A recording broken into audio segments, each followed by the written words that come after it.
Olá, o Redação Novo Tempo já está no ar e vem muita discussão por aí. Hoje a gente conversa, é claro, sobre a votação do impeachment que aconteceu no último domingo. E sobre todo o espetáculo criado pelos deputados no momento da votação.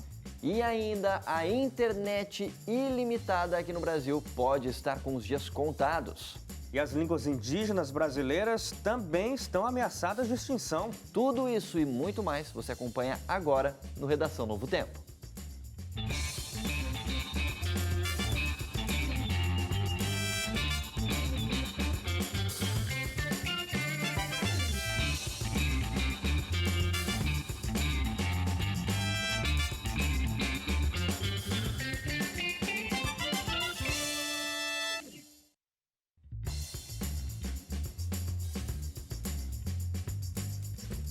Seja muito bem-vindo a mais um Redação Novo Tempo. Você que acompanha a gente pelo rádio ou pela televisão, nós estamos simultaneamente aí nessas duas mídias.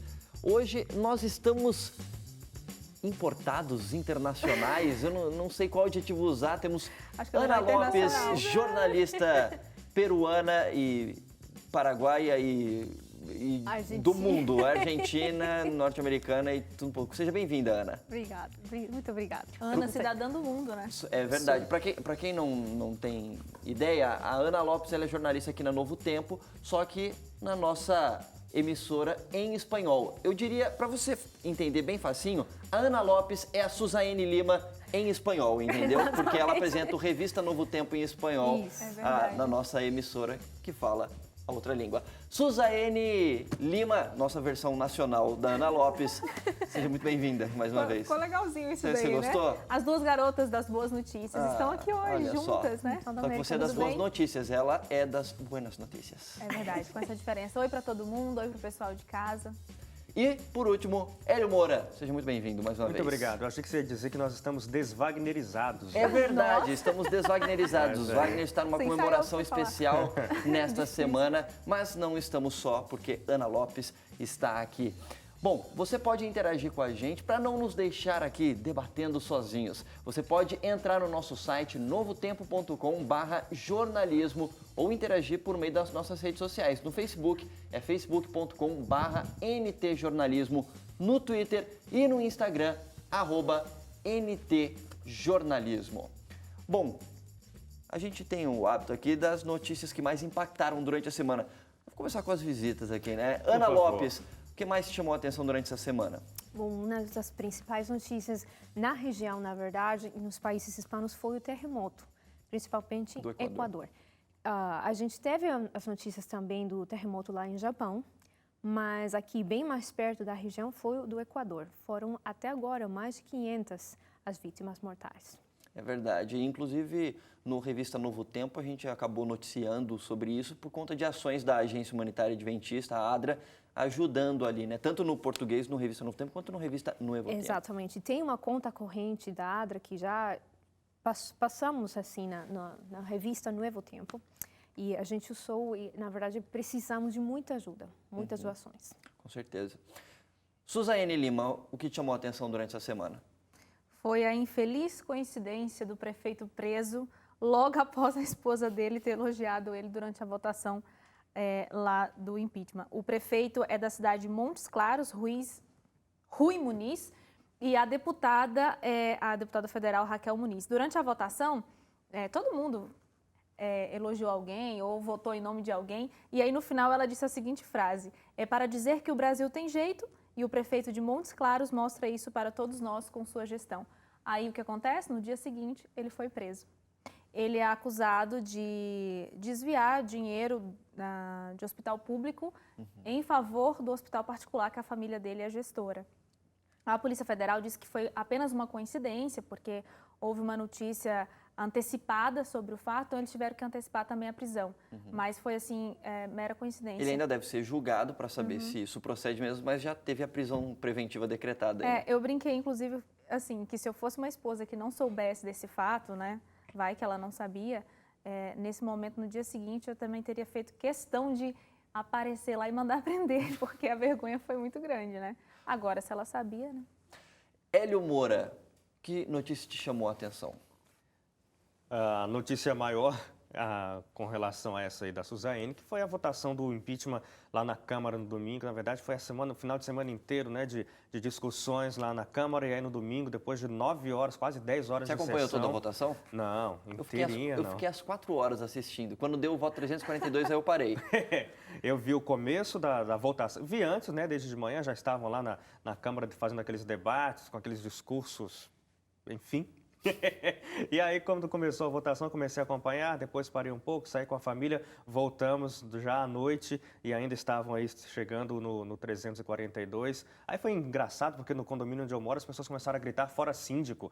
E eu fiquei me perguntando, será que o síndico trabalha com a Dilma? Eu não entendi qual que era a relação, mas para você ver como as pessoas, de maneira geral, estão muito longe da realidade que está acontecendo. Inclusive, as pessoas não estão entendendo, a gente vai debater daqui a pouco um pouco mais sobre isso, mas só para o pessoal entender em casa, Hélio, o que acontece a partir de agora? A gente já explicou uma vez aqui, mas acho que todos os sites falam quais são os pontos. A gente já falou várias vezes aqui, mas muita gente ainda não entendeu. Muita gente estava achando que depois de domingo a Dilma já ia perder o cargo, e não é. A Câmara, no domingo, autorizou que o processo seja encaminhado para o Senado. Agora, o que vai acontecer é que no Senado vai começar de novo mais ou menos o que aconteceu na Câmara. Primeiro vai ser formada uma comissão especial com 21 senadores para discutir esse assunto. Depois dessa comissão formada, aí a comissão vai escolher um presidente e um relator, igualzinho foi na Câmara. Aí, primeiro, antes disso, aliás, eles vão precisar votar. A gente vai seguir com o processo de impeachment ou não? Se seguirem com o processo de impeachment, aí sim que começa efetivamente um processo contra a Dilma. Até agora não tem um processo formalizado, tem uma autorização para que o processo possa começar. Aí, se o processo for autorizado pelo Senado para iniciar, aí a Dilma vai precisar ser afastada por um período de até 180 dias. Durante esse tempo de até 180 dias, essa comissão especial vai ouvir de novo as denúncias contra a Dilma, vai ouvir de novo a defesa da Dilma, que é feita pelo advogado-geral da União, e com base na defesa e nas denúncias, os senadores vão discutir e vão chegar a um entendimento. Será que o que a Dilma praticou foi crime de responsabilidade? Ela tem que ser punida por esse crime de responsabilidade ou não houve crime de responsabilidade? No dia final, no juízo final, lá no Senado, quem preside a sessão é o presidente do Supremo Tribunal Federal. E aí, nesse dia fatídico, é que vai ser definido. Não, olha, nós entendemos aqui no Senado que não houve crime de responsabilidade, a presidente Dilma pode voltar e assumir o posto. Ou não, ou vão dizer, não, realmente a presidente Dilma cometeu crimes, ela não deveria ter feito o que fez, e aí então precisa perder o cargo. Aí ela nem volta para a presidência. Michel Temer, que durante esse período terá assumido interinamente, se torna então o presidente da República. Mas ainda tem alguns passos para acontecerem e o governo ainda pensa que pode derrubar o impeachment antes mesmo de chegar nesse processo do afastamento da presidente. Tá certo. Bom, então para você poder entender um pouquinho, a gente vai falar sobre isso, exatamente que o Hélio estava comentando, a Suzane também começou a pincelar ali por meio da notícia que chamou a atenção dela. No último domingo, a Câmara dos Deputados votou em Brasília o prosseguimento do processo de impeachment da presidente Dilma Rousseff, que agora está no Senado, seguiu para o Senado. A votação, que durou pouco mais de 7 horas, foi um espetáculo à parte, com direito a tumultos entre os deputados, torcidas, vaias e até recado para a família. Pelo Brasil, pela minha família, em nome da minha família, em homenagem à minha família, pela minha família, pela minha esposa, os meus filhos, pelo meu neto Gabriel, o meu abraço à minha mulher Mariana, às minhas filhas Marianinha, Heloísa, Camila, aos meus netos Antônio e João. Pelo meu filho Matheus Floriano, minha filha Natália e meu neto Luca. Sei que vinha para uma reunião política, mas é o encontro dos bons maridos, bons pais. Senhor presidente, senhores deputados, esse momento não estava na minha programação. Pátria amada, pátria amada, seu filho, o delegado Valdir, não foge à luta. Em nome do meu filho Éder Mauro, filho de 4 anos, e do Rogério, que junto com minha esposa formamos a família no Brasil. Coloca a mão pra cima! Coloca a mão pra cima! É deplorável. Faltou aquele deputado, eu achei que ele ia falar um negócio sério. Não sei se vocês estavam acompanhando, como eu acompanhei as 4 horas de votação até chegar no 342. Teve um deputado que interrompeu o voto do outro e falou assim, ô, presidente, só um detalhe, eu cometi um equívoco. Aí todo mundo parou e falou assim, eu esqueci de mandar um abraço pro meu filho, não sei o que lá, tal. Vocês viram esse momento? Parecia que estava aparecendo um show da Xuxa ali, né? E aí é que é a minha pergunta, a impressão que dá é que a votação ficou mais marcada. Obviamente não foram todos que fizeram esse circo, mas a gente pode dizer que foi a grande maioria, né? Alguns votaram certinho, colocaram questões ali que tem a ver com o que realmente estava sendo votado, mas a impressão que dá é que a votação ficou marcada mais pela atuação dos deputados do que pelo ato em si, né? Nossa, e como? Porque o que choveu de memes no WhatsApp, no Facebook, principalmente, né, quem é que não tem um grupo no WhatsApp, né? Foi muito engraçado, porque apesar de ser um momento muito sério, delicado do Brasil, mas foi inevitável dar risadas neste momento, inclusive compartilhar isso com amigos e como a galera começou a votar pela família, por isso, por aquilo outro. Então rolou algumas piadinhas nesse sentido, assim, do pessoal falar assim, para votar por coisas nada a ver, sabe? Pelos Zacarias, dos Trapalhões e tudo mais. Então, foi um verdadeiro horror, né? Um circo, assim, apesar da gente ter rido muito, mas deu uma vergonha alheia de ver quem a gente representa lá naquela situação, né? Quem representa a gente, no caso. Quem representa, né, a gente, isso mesmo. Eu ia perguntar um negócio para você, Ana. Quando teve o afastamento do Fujimori no Peru, foi um processo de impeachment? Eu não lembro. Teve alguma coisa semelhante a isso ou não? Foi prisão mesmo? Não, foi prisão mesmo, mas foi todo um processo para ele ser repatriado, que se fala, do Chile.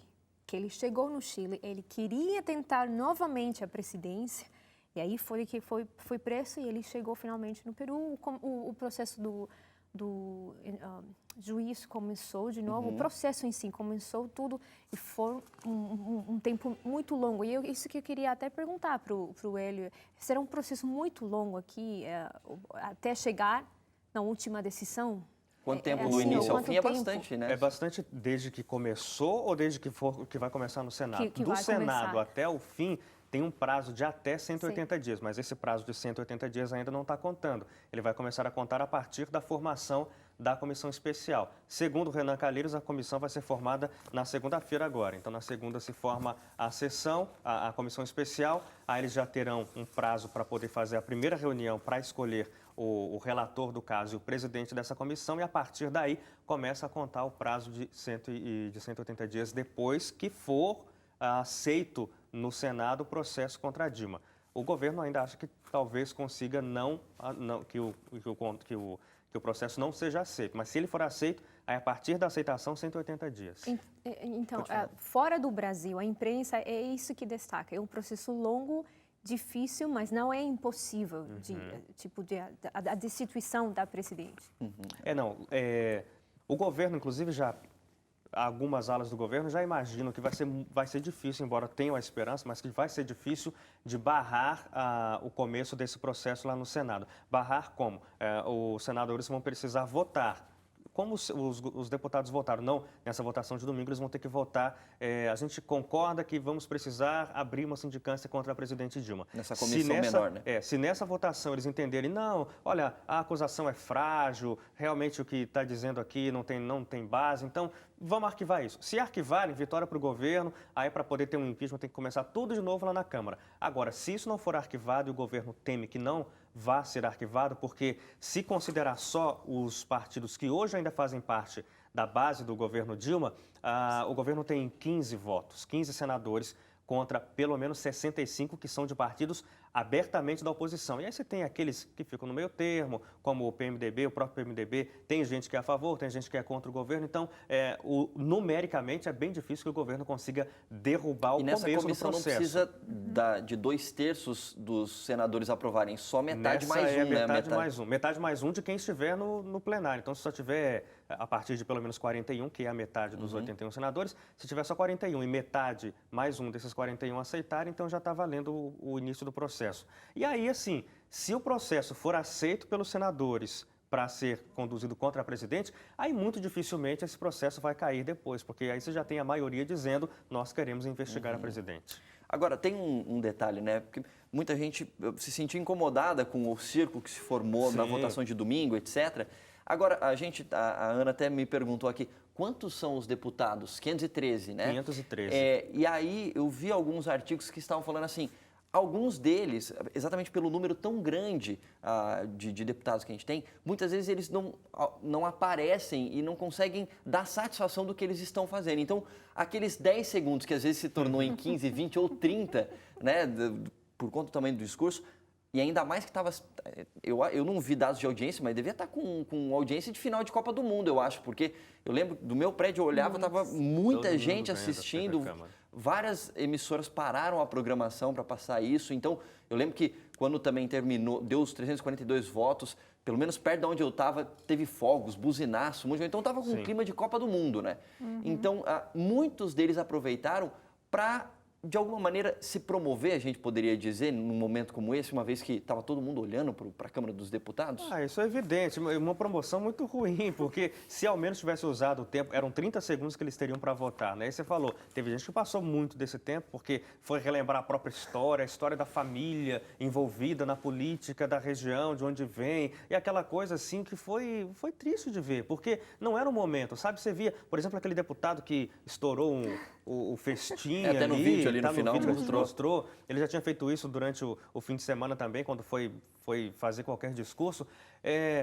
Não é um momento feliz que a gente passa, não é um momento de alegria para a população ver uma situação da possibilidade de um presidente sofrer um impeachment. Não é, na minha visão, a razão para a gente sair festejando. Na verdade, é coisa para se entristecer. A que ponto chegamos, né, de precisarmos ter um momento como esse, de um processo oficial contra um governo? É triste isso. Muita gente nem sabia o que estava acontecendo exatamente. Então, eu lembro que acabou a votação, no outro dia eu encontrei com alguém, a pessoa falou assim, tá aí, agora quem é que está no lugar da Dilma? Eu falei assim, então, mas não tem ninguém no lugar da Dilma ainda, ela não tiraram ela. E isso que é muito impactante, porque assim, durante todo esse processo, praticamente todas as emissoras, sites, rádios que eu tenho ouvido, todo mundo faz questão de dizer qual é o processo do impeachment, etc. Mas apesar de ouvir, ver e ler, parece que as pessoas não prestam atenção no que realmente elas estão recebendo de informação. Porque com tanta informação disponível sobre como é o processo do impeachment,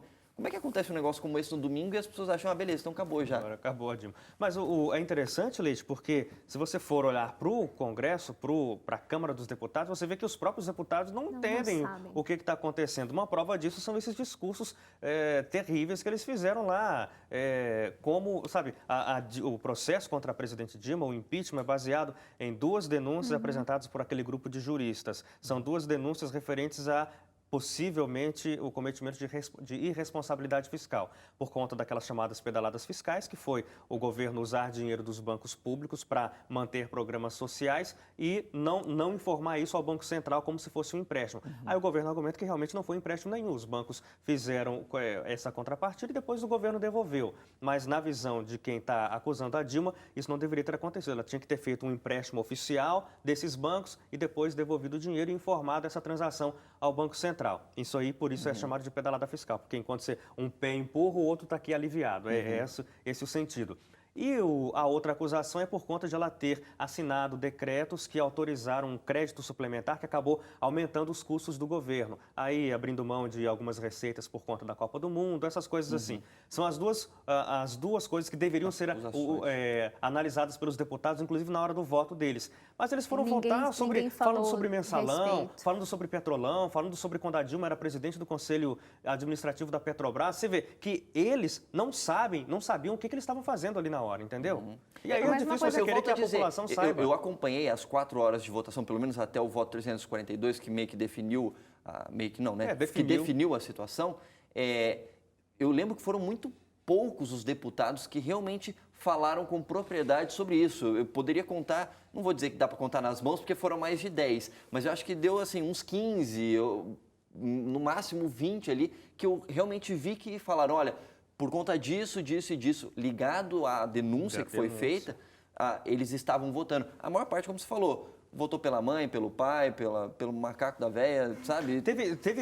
Chegamos ao limite impensável de um deputado ter levado o filho dele, que não é deputado, que não tem relação nenhuma com a casa, e falou: senhor presidente, então, como eu voto em nome da minha família, eu trouxe aqui o meu filho, que ele vai falar o meu voto por mim. O Eduardo Cunha ficou desesperado. Ele, não. Deputado, não pode, não é possível. Você é o deputado, é você que tem que votar. Você vê em que ponto a gente está? E são essas pessoas que estão levando avante as coisas que são importantes para a nação. Agora, pegando isso como gancho, eu não diria argumentações, mas é parte do discurso da base aliada do governo, tanto na Câmara dos Deputados quanto no Senado, e mesmo membros do Executivo Federal, eles falam que 60% dos deputados que votaram no domingo, eles têm alguma pendência na justiça. Ou seja, é uma situação do tipo assim, é o sujo falando do mal lavado, sabe? Inclusive as coisas que falaram para o Eduardo Cunha, etc., por conta das pendências que ele tem na justiça também. Como é que fica essa situação? Realmente, quem está sujo não pode falar de quem está mal lavado? Não deveria, né? Eu definiria isso como política. E, na verdade, não é só que acontece aqui no Brasil, em toda a América do Sul e no mundo, na verdade, acontece. Teve uma deputada que falou, né, que nunca viu tanta hipocrisia em por metro quadrado. Por metro quadrado. Acho que foi a Jandira Fegali que falou que ela é uma das mais fortes, assim, né, no discurso contra ali. Mas nessa situação, ninguém vai levar em conta a culpa que tem, né? O ser humano, naturalmente, ele não salienta as suas dívidas, não salienta os seus pecados, não salienta os seus defeitos. Muito menos na política, né? Para que ele ia fazer isso? Então, a tendência da gente justificar os nossos erros é apontar o erro dos outros. E muito mais lá na situação em que se encontra o Brasil. E no momento de crise política, o momento que eles queriam era esse, se tornar heróis. A hora que aquele microfone foi aberto, nesses 30 segundos, eles se sentiam verdadeiros heróis. Tanto é que o número 342, ele estava numa emoção tão grande, que ele foi quase o Superman ali. Ele deu uma chorada, ele chorou. Ele chorou, ficou emocionado de saber que o destino tinha reservado a ele essa grande missão de poder salvar o Brasil. Como o Hélio acabou de dizer, não apresentaram ali as razões pelas quais estavam ali, mas simplesmente uma coisa emocional, partidária. Como você comentou sobre a Copa, futebol não se explica, não é? Para vocês que gostam de futebol, a gente torce e torce. Se está perdendo, a gente continua torcendo. A minha mulher, ela geralmente fala assim, cara, eu não consigo entender que vocês ficam parados tanto tempo olhando a bola, indo de um lado para o outro, não faz sentido, com emoção, eu né? também não entendo, inclusive já assisti alguns amigos assistindo, eles mordem a camiseta, eles ficam assim, numa situação assim que você pensa, ele vai ter um infarto, né? E eu acho que na Câmara foi uma situação parecida, foi uma coisa assim de Copa do Mundo mesmo, meu time contra o seu, era a Dilma como se fosse a parte negra, né? O próprio inimigo contra a população inteira, e tinha um salvador ali naquela hora, e aqueles 30 segundos deu um empoderamento muito grande, né? E a pessoa falava coisas sem sentido. Muito bem, a gente poderia continuar falando bastante sobre isso aqui, mas a caravana prossegue ainda por alguns meses, a gente vai voltar a falar. Atualizar a gente vai atualizando você aqui no Redação Novo Tempo. A gente faz um rápido intervalo e a seguir, a era da internet ilimitada aqui no Brasil pode estar chegando ao fim, é isso mesmo. E a gente discute sobre isso logo depois do intervalo. Redação volta já.